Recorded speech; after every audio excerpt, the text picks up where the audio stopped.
Om 14 dage har jeg været Danmarks dronning i 52 år.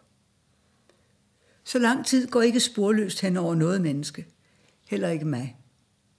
Tiden slider, og dårligdommene bliver flere. Man overkommer ikke længere det samme, som man kunne engang. I februar i år gennemgik jeg en omfattende rygoperation. Den forløb godt, takket være det dygtige sundhedspersonale, der tog sig af mig. Operationen gav naturligvis også anledning til at gøre sig tanker om fremtiden. Om ikke tiden var inde til at overlade ansvaret til den næste generation.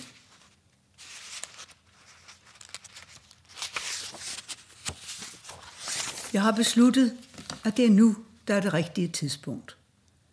Den 14. januar 2024, 52 år efter at jeg efterfulgte min elskede far, vil jeg træde tilbage som Danmarks dronning.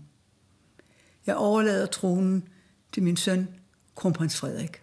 Så vil jeg afslutte min sidste nytårstale med de ord, som jeg plejer. Gud bevarer Danmark.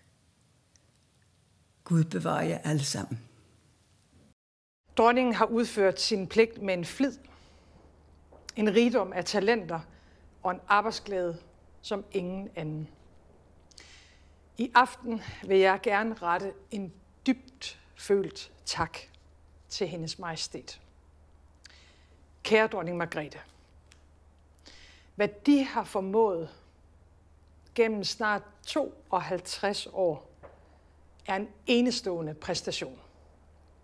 Deres betydning kan ikke overvurderes.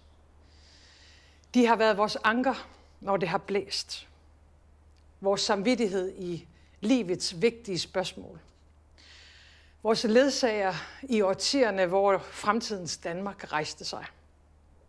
De har været vores samlingspunkt i det nære og i det svære.